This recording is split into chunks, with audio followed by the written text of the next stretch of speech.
Commander HFY stood on the bridge of his ship, looking at the small blue planet through the main screen. Earth looked peaceful from space. White clouds moved slowly over green and brown land. The oceans were a deep blue that reminded him of his homeworld. "Sir, we are getting signals from the planet," his communication officer said. "They are trying to talk to us." HFY nodded. This was his job. For over 200 years, he had been the one to make first contact with new species. He had met creatures that lived in gas clouds, beings made of living crystal, and even a race that existed as pure energy.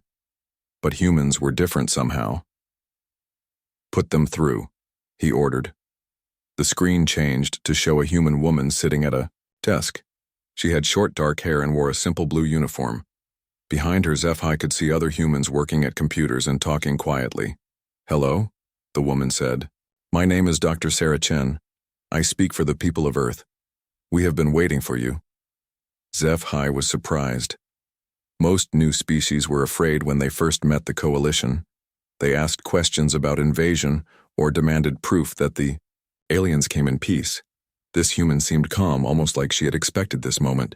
"Greetings, Dr. Chen," HFY replied. "I am Commander HFY of the Galactic Coalition. We come to welcome Earth into the larger galaxy." Dr. Chen smiled. "That is very kind of you. We have so much to learn." Over the next few hours, HFY and his team studied human technology. What they found was exactly what they expected from a young species. Humans used chemical rockets to leave their planet. Their computers were basic. Their weapons were simple projectile throwers and primitive energy devices. "They are at level 2.3 on our scale," his science officer reported. "Barely spacefaring. They have only been to their moon and built a few small stations." HFY looked at the data. It matched what he saw on the planet. Humans had cities, but nothing too advanced. They had cars and planes, but they still burned fossil fuels for energy. Their internet was impressive for such a young species, but it was nothing compared to coalition quantum networks. "Dr. Chen," HFY said during their second meeting, "the coalition would like to offer Earth protected status. This means we will help guide your development and protect you from hostile forces in the galaxy." "Protected status?" Dr. Chen asked. "What does that mean exactly?" "It means Earth will be safe while your people learn and grow. We will share some basic technologies with you. In return, you will provide us with cultural exchanges and some of your natural resources." Dr. Chen was quiet for a moment. "That sounds fair. But may I ask about these hostile forces you mentioned?" HFY explained about the various conflicts in the galaxy. There were pirates who raided young worlds. Some species believed in conquest rather than cooperation. The hegemony, a rival group to the coalition, sometimes forced new species to join them instead of choosing freely. "I see," Dr. Chen said. "And how often do these conflicts happen near Earth?" "Not often," HFY replied. "Your world is in a quiet sector, but it is always better to be safe." Dr. Chen asked many questions.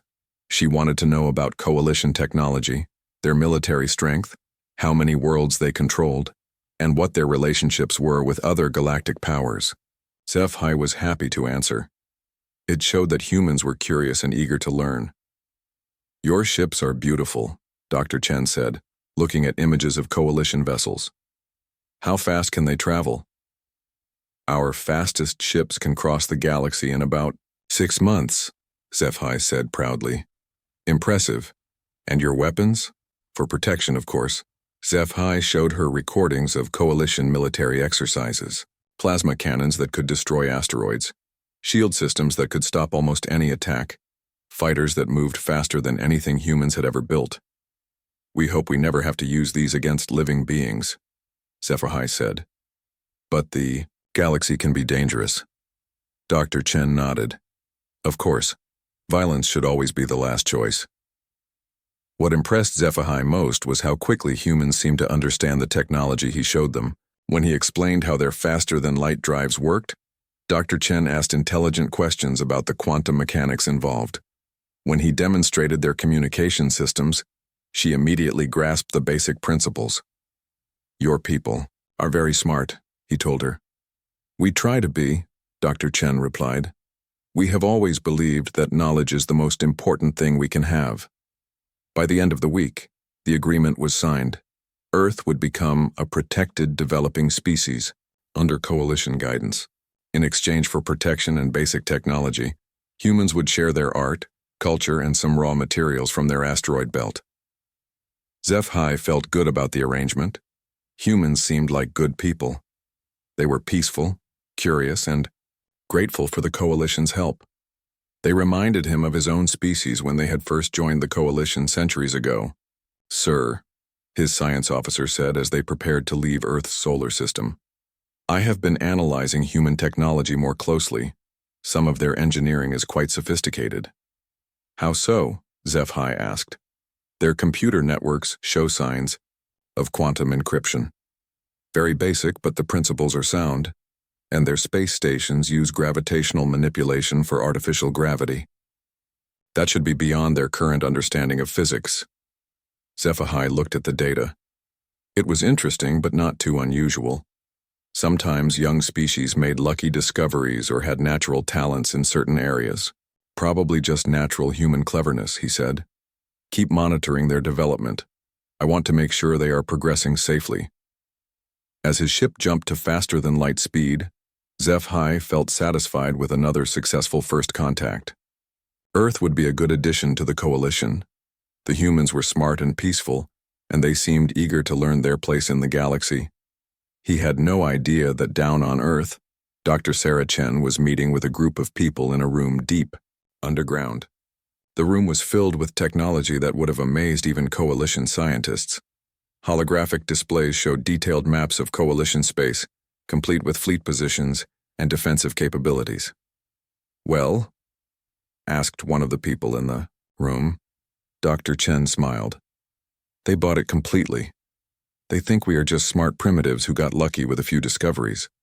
And the timeline? Everything is proceeding as planned. They will recommend protected status to the Coalition Council.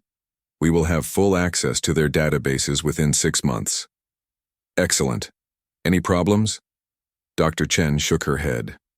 None. Commander, HFY is exactly what our profile said he would be. Experienced, careful, but still sees what he expects to see. He has no idea what he is really dealing with. The meeting ended, and Dr. Chen walked to a window that looked out over a vast underground complex. Thousands of people worked at stations that hummed with advanced technology. Ships that looked nothing like the primitive rockets the Coalition had seen moved silently through hidden bays. She touched a communication device on her wrist. Phase 1 is complete. Begin Phase 2 preparation. Above ground, humans continued their daily lives, driving their cars and going to work, completely unaware of what lay beneath their feet. To anyone watching from space, Earth looked exactly like what it was supposed to be, a young world taking its first steps into the galaxy.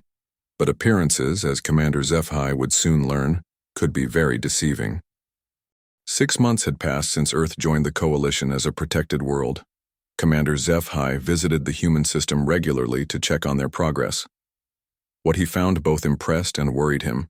The humans were adapting to new technology faster than any species he had ever seen. The Coalition had given them basic plasma generators for clean energy. Within 3 months, human engineers had not only copied the design, but made it 20% more efficient. How did you manage this improvement? HFY asked Dr. Chen during one of his visits. Dr. Chen looked at the modified generator with pride. We noticed that the plasma flow was not perfectly smooth. Our engineers found a way to reduce turbulence using magnetic field adjustments. It was really quite simple once we understood the basic principles. HFY stared at the device. Coalition scientists had used the same design for over 50 years. No one had ever thought to look for turbulence improvements. It should have taken humans decades to understand the technology well enough to modify it. Your people learn very quickly, he said. We have always been good at taking things apart to see how they work, Dr. Chen replied. Then we try to make them better. This was not the only surprise. Human factories were now producing coalition standard materials using methods that were completely different from standard practices. Their space stations had grown larger and more sophisticated. Most impressive of all, they had built their own faster-than-light communication system. "It is not as good as ours," Dr. Chen explained when she showed him the device, "but it works well enough for our needs." HFY tested the human communication system. It was indeed less powerful than coalition equipment, but the design was elegant and used much less energy. His engineers studied it with great interest. "Sir," his science officer said privately, "this communication system uses principles we have never seen before. They have found a completely new way to manipulate quantum fields." "Is it dangerous?" "No, sir. Actually, it might be better than our method in some ways. It is much harder to intercept or jam." HFY made notes in his report.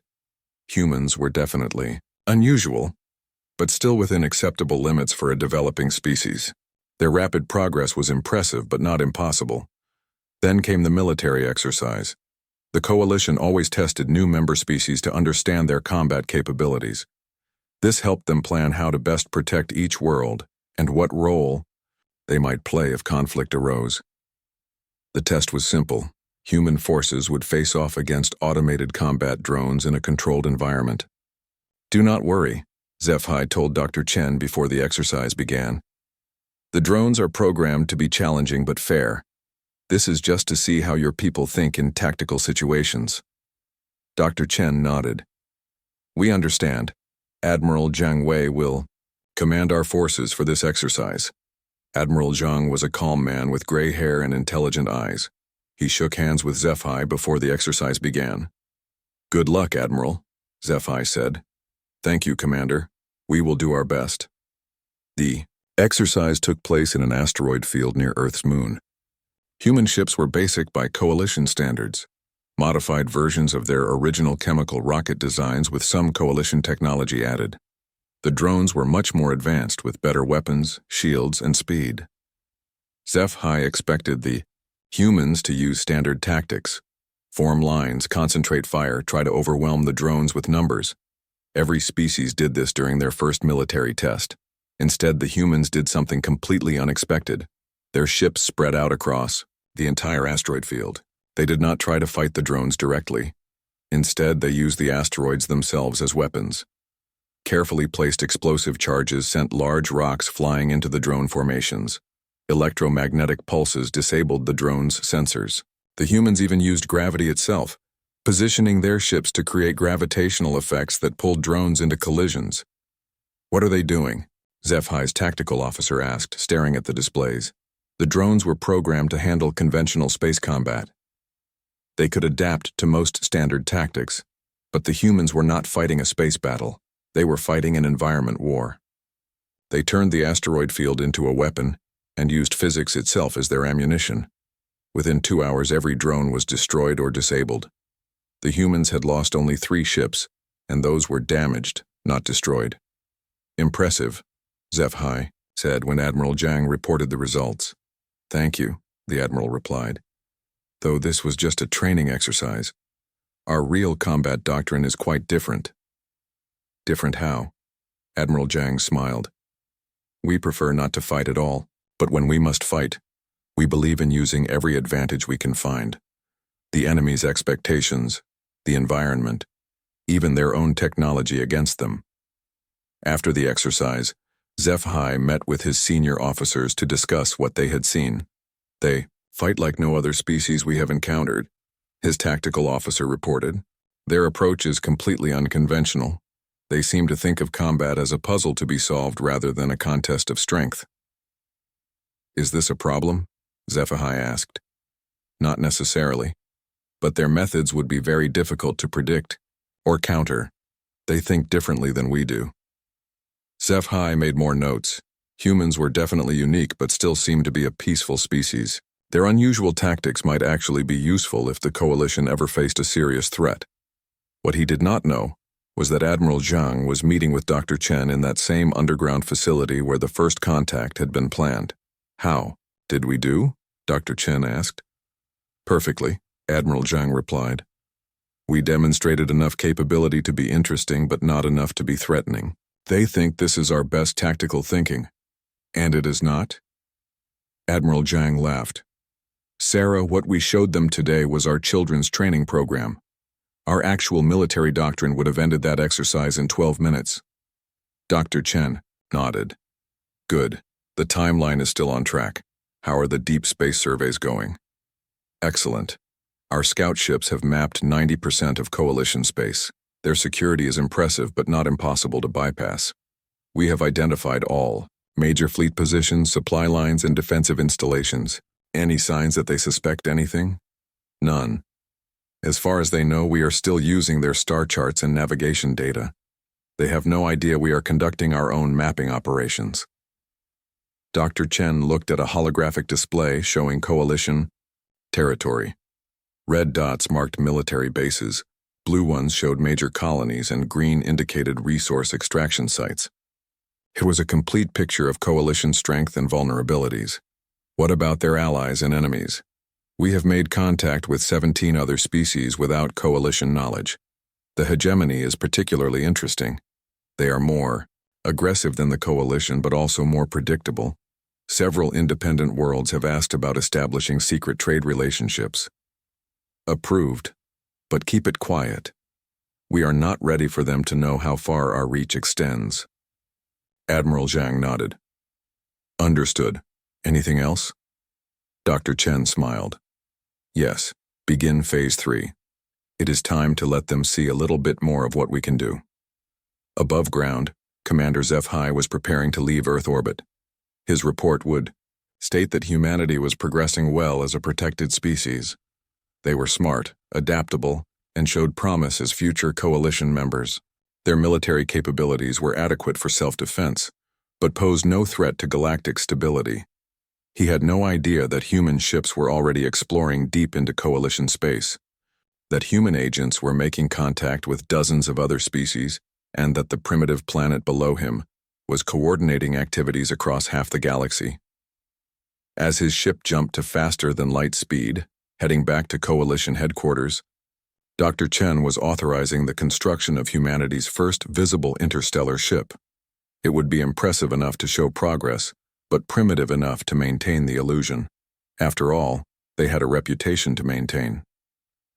The crisis began 3 days after Commander HFY returned to Coalition headquarters.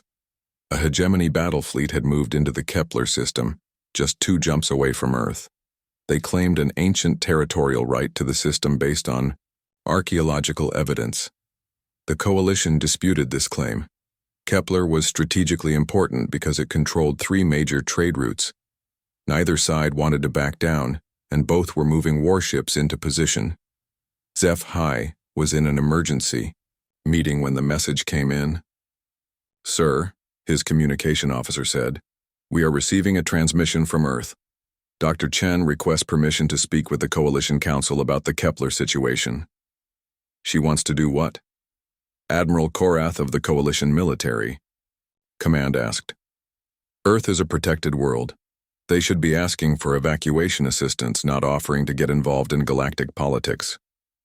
HFY was equally surprised. Put her through. Dr. Chen appeared on the main screen, looking as calm and composed as always. Behind her, HFY could see humans working at computer stations. But something looked different. The technology in the background seemed more advanced than he remembered. Honored council members, Dr. Chen began, Earth would like to offer our services as mediators in the Kepler dispute. The council chamber fell silent. Several alien delegates looked at each other in confusion. Dr. Chen, Admiral Korath said carefully, we appreciate Earth's concern, but this is a very complex situation involving ancient territorial claims and strategic military positions. Perhaps it would be better if your people remained safely out of the conflict zone. Dr. Chen smiled. We understand the complexity, Admiral. In fact, we have been studying the historical records of both the Coalition and the hegemony regarding Kepler. We believe we have found information that both sides have overlooked. What kind of information? HFY asked. Archaeological data that predates both Coalition and hegemony claims. Evidence of an earlier civilization that had clear territorial markers in the Kepler system. This evidence could provide a legal framework for resolving the dispute without military action. The council members exchanged glances. How had humans obtained historical records that predated their own databases? Dr. Chen, council speaker Melinda said, how did your people acquire this archaeological data? We have been conducting our own research since joining the coalition. Human archaeologists are quite thorough. We also have some natural talent. For reading ancient languages and interpreting old records, this was technically true, though it left out the fact that human ships had been secretly exploring and cataloging sites across the galaxy for months. If this information is genuine, Admiral Korath said slowly, it could indeed change the situation, but how do we verify its authenticity? We invite both Coalition and Hegemony representatives to Earth to examine the evidence. We can also arrange for neutral archaeological experts to review our findings. The Council agreed to Dr. Chen's proposal. 3 days later, delegations from both sides arrived at Earth. What they found surprised them. The humans had set up a sophisticated, archaeological research center that analyzed artifacts and data from dozens of ancient sites. The technology was impressive. Advanced dating equipment, linguistic analysis computers, and holographic reconstruction systems that could recreate ancient settlements. How did you build all this so quickly? Asked Dr. Vextar, the Hegemony's chief archaeologist. We work fast when we are motivated, Dr. Chen replied. The possibility of preventing a war was very motivating. The evidence was convincing. Ancient stone markers in the Kepler system clearly showed territorial boundaries that belonged to a civilization called the Architects. These markers predated both coalition and hegemony claims by thousands of years. According to ancient law, this made Kepler neutral territory. But there was more. Dr. Chen presented detailed analyses of architect culture, language, and technology. She showed how their territorial system worked, and how it could be applied to resolve not just the Kepler dispute but several other ongoing conflicts in the galaxy. This is remarkable work, Dr. Vextar admitted. Your researchers have uncovered connections that our best archaeologists missed. How did you learn to read architect script? Asked Professor Yellen, the coalition's leading expert on ancient languages. It took our scholars 50 years to decode even basic phrases. Dr. Chen looked slightly embarrassed. We have always been good with languages. Once we understood the basic patterns, the rest followed naturally. What she did not mention was that humans had been studying architect sites for decades, long before making contact with either the coalition or hegemony. They had cracked the language completely and understood architect culture better than any other species in the galaxy. The negotiations took 2 weeks. Dr. Chen and her team mediated between coalition and hegemony representatives with skill that amazed everyone present. They seemed to understand each side's cultural values, political pressures, and historical grievances in ways that should have been impossible for a newly contacted species. How do you know so much about our internal politics? Admiral Korath asked Dr. Chen privately. We listen carefully and we study hard, she replied. We have learned that understanding people is just as important as understanding technology. The final agreement made Kepler a neutral scientific research zone, jointly administered by both coalition and hegemony archaeologists. Everyone got something they wanted without anyone losing face. The agreement was hailed as a diplomatic masterpiece. But HFY was starting to have doubts. Sir, his intelligence officer reported after they left Earth, I have been analyzing human communication patterns during the negotiations. They had detailed information about coalition fleet movements, hegemony, political structures, and historical events that are not in any public database. What kind of information? Internal military communications, classified archaeological reports, even personal psychological profiles of key negotiators from both sides. They knew things they should not have been able to learn. HFY studied the data. It was troubling. How had humans gained access to such sensitive information? Sir, another officer added, our long-range sensors detected some unusual energy signatures in the Earth system during the negotiations. Brief spikes that looked like faster-than-light communication bursts, but not using any known coalition or hegemony protocols. Unknown protocols? Yes, sir. The signals were too short to analyze completely, but they were definitely artificial. Someone was sending messages to or from Earth using technology we do not recognize. HFY made a decision. Begin a discreet investigation into human activities. I want to know how they learned so much so quickly. But keep it quiet. If they are doing something they should not be, I want to understand it before we act. The investigation began immediately. Coalition. Intelligence officers started monitoring human communications and tracking their ships more carefully. They also began checking on the archaeological sites that humans claimed to have discovered. What they found was disturbing. Human research vessels had been detected near ancient ruins across Coalition space. Always briefly, always with explanations about conducting cultural studies or following up on interesting discoveries.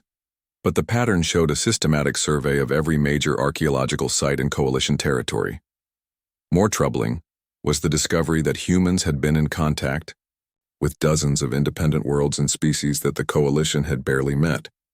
Trade agreements, cultural exchanges, and research partnerships had been established without Coalition knowledge or approval. Sir, the intelligence officer reported, we have confirmed contact between human representatives and 17 different species across 4 sectors. They are conducting diplomatic relations on a scale that suggests a much more sophisticated organization than we originally assessed. HFY stared at the report. Either humans were the most naturally gifted species he had ever encountered, or they were hiding something significant about their true capabilities. What about their technology assessment? That is even more interesting, sir. Our original evaluation rated them at 2.3 on the development scale, but analysis of their recent work suggests capabilities closer to 6.5 or even 7.0. They have been consistently underrepresenting their technological advancement. HFY felt a chill run down his spine. A rating of 7.0 would put humans ahead of most Coalition species. If they had been hiding that level of capability since first contact, it raised serious questions about their intentions. Sir, his communication officer called out, we are receiving a priority message from Coalition headquarters. They want you to return immediately for a security briefing. As his ship jumped to faster than light speed, HFY wondered what else humans might be hiding. He had a bad feeling that he was about to find out. On Earth, Dr. Chen was meeting with her team. In the underground complex, the room was busier than usual, with new displays showing star charts, fleet positions, and communication networks across multiple galactic sectors. The investigation has begun, she reported. Coalition intelligence is now actively monitoring our activities. Are we ready for Phase 4? Admiral Zhang asked. Dr. Chen nodded. It is time to let them see a little more of the truth. But carefully. We do not want to panic them. Commander HFY arrived at Coalition headquarters to find the building in chaos. Scientists, military officers, and intelligence analysts rushed through the corridors carrying data tablets and speaking in urgent whispers. Something big had happened. Commander, Admiral Korath called out as soon as HFY entered the main briefing room. We need to talk immediately. The briefing room was packed with the Coalition's most senior officials. On the main screen was an image that made HFY's heart stop. It was an ancient stone structure, clearly artificial, built into the side of a mountain on a distant world. But what made it shocking was the symbol carved into the stone, a symbol he had seen before on human documents and equipment. Where was this found? HFY asked. The Altair system, replied Dr. Kent, the Coalition's chief archaeologist. Our survey team discovered it 3 days ago. The dating is problematic. How problematic? The structure is approximately 2.7 million years old. That predates every known spacefaring civilization in this galaxy except the architects, but it is definitely not architect construction. HFY studied the image more carefully. The architecture was strange, not quite matching any known style, but somehow familiar. The proportions were wrong for most species, but they would be perfect for humans. Sir, Dr. Kent continued, there is more. We have found similar structures on 12 other worlds across Coalition space. All bear human symbols, all date to roughly the same period. That is impossible, HFY said. Humans have only been spacefaring for a few hundred years at most. That is what we thought too. But the evidence is undeniable. These structures were built by humans, or by a species identical to humans millions of years ago. Admiral Korath activated another display. It gets worse. We have found star maps carved into the walls of these ancient sites. The maps show detailed knowledge of galactic structure, including trade routes and resource locations that we only discovered in the last century. HFY felt sick. If humans had been spacefaring for millions of years, everything about first contact had been a lie. But why would they pretend to be primitive? There is more, Dr. Kent said grimly. Some of these sites contain technology. We have found weapon designs that are far beyond anything in current coalition arsenals, propulsion systems that could, theoretically, allow travel between galaxies, computing devices that make our best quantum computers look like children's toys. Have you tried to contact Earth about this? HFY asked. We tried, Admiral Korath replied. Dr. Chen said she would be happy to help us study these sites.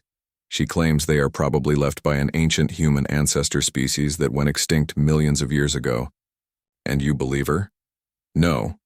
The genetic analysis shows these structures were built by modern humans. Same DNA, same body proportions, same brain structure. Dr. Chen is lying to us. HFY sat down heavily. Everything he thought he knew about humanity was wrong. They were not a young species taking their first steps into the galaxy. They were an ancient civilization that had been watching and manipulating the coalition since the beginning. Sir, an intelligence officer said, entering the room quickly. We have just intercepted a human communication.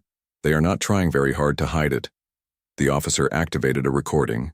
Dr. Chen's voice filled the room, but she was not speaking to anyone in the coalition. Phase 4 is proceeding on schedule, her voice said. The coalition has found the Altair site as planned. They are beginning to understand the scope of what they are dealing with. Another voice responded, one that sounded exactly like Dr. Chen, but with subtle differences in tone and accent. Are they ready for full disclosure? Not yet. Commander HFY is still in shock. We need to give them time to process the implications before moving to Phase 5. And if they react with hostility? Then we protect ourselves, but I do not think it will come to that. The coalition leadership is rational.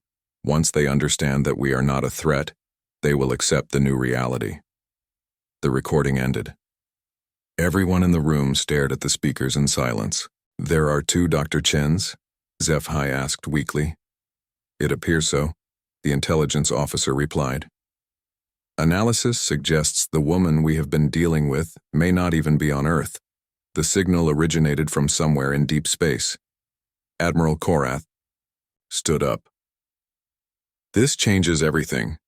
If humans have been deceiving us from the beginning, we have to assume they have hostile intentions. Wait, HFY said. Let me think about this. He considered everything he knew about humans. They had been helpful during the Kepler crisis. They had shared technology and cultural information freely. They had never made demands or threatened anyone. Even now, they seem to be revealing their true nature gradually rather than springing it as a surprise. What if they are not hostile? He suggested. What if they have been hiding their true nature for other reasons? What other reasons could there be? Admiral Korath demanded. Before HFY could answer, alarms began sounding throughout the building. The main screen switched to show a view of space outside Coalition headquarters. A ship was approaching. But it was like no ship any of them had ever seen.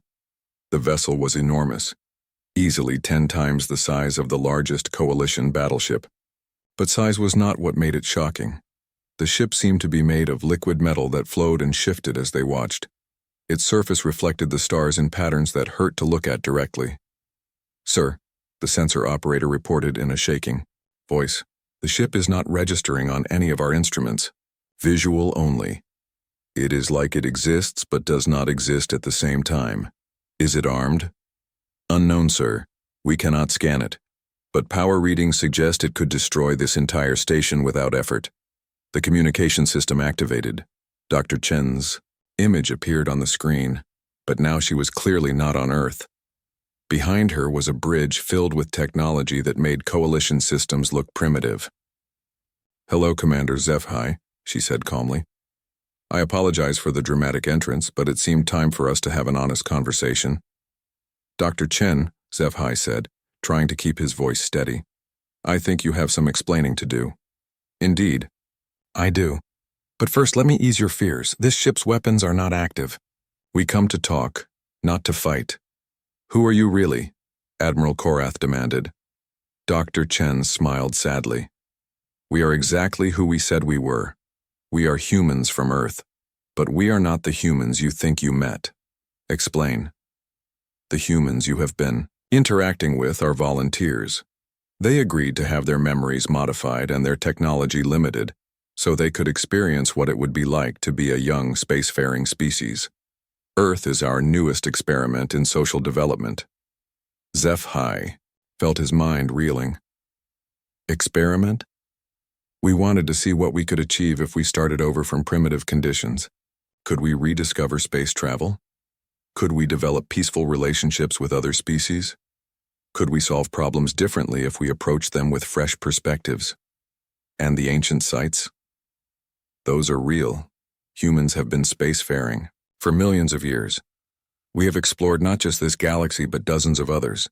We have seen civilizations rise and fall, watched species evolve and grow, and learned that the galaxy is much larger and stranger than most young species can imagine." Dr. Chen's expression became serious. "The Coalition is not the first galactic civilization we have encountered. You are not even the 100th. We have been watching and occasionally guiding younger species for longer than your recorded history." "Why?" HFY asked. "Why hide from us? Why pretend to be primitive?" "Because," Dr. Chen replied, "young species react badly when they discover they are not the most advanced life in the galaxy. They either become terrified and aggressive, or they become dependent and stop trying to grow. We have learned that it is better to let each species develop at their own pace until they are ready for the truth." "And you think we are ready now?" Dr. Chen nodded. "The Coalition has reached a level of maturity and wisdom that suggests you can handle knowing about the larger universe. Your peaceful response to discovering our ancient sites, your willingness to consider explanations rather than immediately assuming hostility, these are good signs." Admiral Korath was staring at the impossible ship on the main screen. "How advanced are you really?" "That is difficult to explain in terms you would understand. We do not use ships in the way you think of them. This vessel is not built. It is grown from programmable matter. We do not travel through space, we move space around us. We do not have weapons in the traditional sense. We can manipulate the fundamental forces of reality itself." "Could you destroy us if you wanted to, Dr. Say?" Chen was quiet for a moment. "Admiral, we could remake your entire solar system if we wanted to, but we do not want to. Violence is the tool of young civilizations. We have moved beyond such things." HFY found his voice. "What happens now?" "That depends on you, Doctor," Chen replied. "We can continue as we have been, with you believing we are a protected species under your guidance, or we can begin a new relationship based on honesty and mutual respect." "What kind of relationship?" "The same kind we have with hundreds of other species across the galaxy. We share knowledge and culture. We help when asked. We offer guidance when it is wanted, but we do not rule or control. Each species must find its own path to wisdom." The Coalition Council met in emergency session for 3 days straight. Representatives from every member species gathered to discuss what they had learned about humanity. The debate was intense, with some delegates demanding immediate military action while others called for peaceful dialogue. Commander HFY presented all the evidence to the full assembly: the ancient human sites, the impossible technology, the revelation that Earth was just an experiment. When he finished his report, the great chamber fell silent. "So," Council Speaker Melinda said finally, "we have been played for fools by a species older than our recorded history." "Not played," HFY corrected. "Tested. They wanted to see how we would react to discovering the truth." "And how should we react?" asked Ambassador Thorek of the Rigel Confederation. Should we be grateful that such powerful beings have been watching over us like children, or angry that they have been lying to us from the beginning? The debate continued for hours. Some delegates argued that humanity's deception proved they could not be trusted. Others pointed out that humans had helped resolve the Kepler crisis peacefully and had shared valuable technology without asking for anything in return. The question, Admiral Korath said, is what they want from us now that the truth is revealed. As if summoned by his words, the communication system activated. Dr. Chen appeared on the main screen, but now she looked different somehow. More solid, more real than the projection they had been talking to before. "Honored delegates," she said, "I hope you have had time to consider our situation." Dr. Chen, Council Speaker Melinda replied formally, "Or should I say, whatever your real name is, the Coalition has many questions. My name really is Sarah Chen. I was born on Earth, though not the Earth you know, and I'm here to answer any questions you have." Ambassador Thorek leaned forward. "First question, how many of you are there?" "That is complicated. Our civilization does not exist in the same way yours does. We do not have physical bodies in the traditional sense. What you think of as individual humans are more like temporary expressions of a larger collective consciousness." "How many expressions?" Admiral Korath pressed. Dr. Chen smiled. "How many thoughts can you have? We exist across multiple dimensions of reality. The number of us depends on how you define us. In terms you might understand, there are millions of individual expressions currently active, but we are all connected to a larger whole that encompasses billions of experiences across cosmic time." The Kiao delegates exchanged worried glances. This was beyond anything they had imagined. "Second question," Council Speaker Melinda said. "What do you want from us?" "Nothing," Dr. Chen replied. "We do not need resources, territory, or acknowledgement. We want to see you grow and develop into the best version of yourselves that you can become." "Why?" "Because diversity of thought and experience makes the universe more interesting. Every species that reaches true wisdom adds something unique to the cosmic conversation. We want to hear what you have to say when you are ready to join that conversation." Ambassador Yex of the Centauri Republic raised a tentacle. "You said we are not the first galactic civilization you have encountered. What happened to the others?" Dr. Chen's expression became sad. "Some became wise and joined the larger community of advanced species. Some destroyed themselves through war or environmental collapse. A few became so focused on power and conquest that we had to limit their expansion." "Limit how?" "We convinced them that they had reached the edge of habitable space. They now believe they rule vast empires, but those empires exist in pocket dimensions we created for them. They are happy, but they cannot harm anyone else." The chamber erupted in shocked whispers. The idea that an entire civilization could be relocated to a pocket dimension without knowing it was terrifying. "Could you do that to us?" Admiral Korath asked. "We could. But we hope we will not need to. The Coalition has shown remarkable wisdom and restraint. You have built a peaceful society based on cooperation rather than conquest. You seek to resolve conflicts through negotiation rather than force. These are signs of a mature civilization. But you are still watching us," Ambassador Thorek pointed out. "Still judging whether we meet your standards." "We watch everyone," Dr. Chen admitted. "Not to judge, but to understand, and to help when we can without interfering too much in natural development." Council Speaker Melinda stood up. "Dr. Chen, I must ask the question that everyone is thinking. Are you gods?" Dr. Chen was quiet for a long moment. "No, we are not gods. We are what you might become if you continue to grow and learn for millions of years. We have made mistakes, suffered losses, and struggled with difficult choices just as you do now. The only difference is that we have had more time to learn from our experiences." "What can you teach us?" "Very little directly. The most important lessons must be learned through experience. But we can show you that the universe is much larger and more wonderful than you currently imagine. There are entire galaxies filled with life and intelligence. Civilizations that exist as pure energy, species that live inside stars, beings that have learned to travel through time itself. She gestured, and the main screen filled with images that took everyone's breath away. Cities floating in the void between stars, creatures the size of planets swimming through gas-giant atmospheres, structures that seem to exist in multiple dimensions simultaneously. "This is the community that waits for you when you are ready," Dr. Chen said. "Not as subjects or servants, but as equals bringing your own unique perspective to share." "How do we get ready?" SciFi asked. "Keep doing what you are doing. Keep growing, keep learning, keep choosing cooperation over conflict. When you have learned to see beyond the boundaries of your own species and think in terms of cosmic time, rather than individual lifespans, you will be ready." "How long will that take?" Dr. Chen smiled. "For some species, thousands of years. For others, mere centuries. It depends not on technology, but on wisdom. The coalition is already much closer than most. And humanity? The humans on Earth who think they are just discovering space travel? They are learning things we had forgotten about what it means to be young and curious and hopeful. When their experiment is complete, they will rejoin us with new insights about growth and discovery.